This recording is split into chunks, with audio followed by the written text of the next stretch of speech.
Hey everyone, and welcome back to the channel. Today, we're diving into the world of communication technology and a company called RingCentral. You might be familiar with them. They're a big name in cloud communications, offering things like video conferencing, phone systems, and all sorts of collaboration tools. But here's the thing.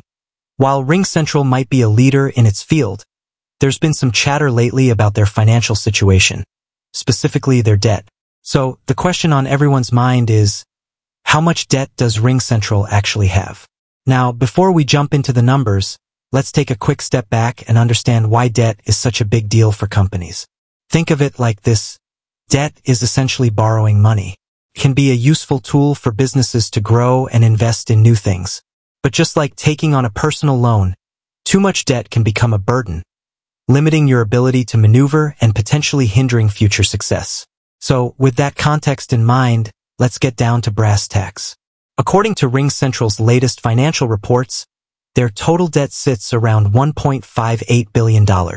That's a hefty chunk of change. But to truly understand the significance of this number, we need to look at it in perspective. Here's where things get interesting. Compared to the average company in the software sector, RingCentral's debt is actually a bit higher, sitting at about 11% above the norm. On a broader scale, it's significantly higher than the average debt level for the entire information technology industry. Now, hold on, there's more to the story. Debt isn't inherently bad, especially if a company is using it strategically to fuel growth. The key question is RingCentral managing their debt effectively? Here's where things get a little murky. Some analysts believe RingCentral might be a bit over-leveraged, meaning they're carrying more debt than is ideal for their current financial position.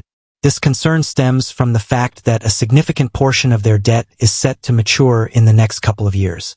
This looming deadline puts pressure on RingCentral. They'll need to come up with the cash to either repay the debt or convert it into other forms of financing. While RingCentral has expressed confidence in their ability to generate sufficient cash flow to handle these obligations, there's a sense of cautious optimism from some corners. Here's the thing. Managing debt effectively requires a delicate balancing act.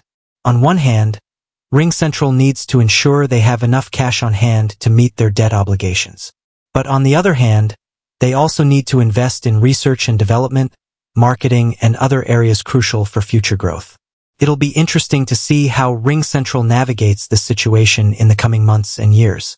Can they successfully manage their debt while still maintaining their growth trajectory? Only time will tell. So, there you have it.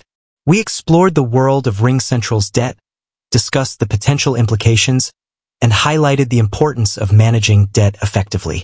Remember, debt can be a double-edged sword for companies. It can be a tool for growth, but it can also become a burden if not handled strategically. With that said, thanks for watching, and until next time.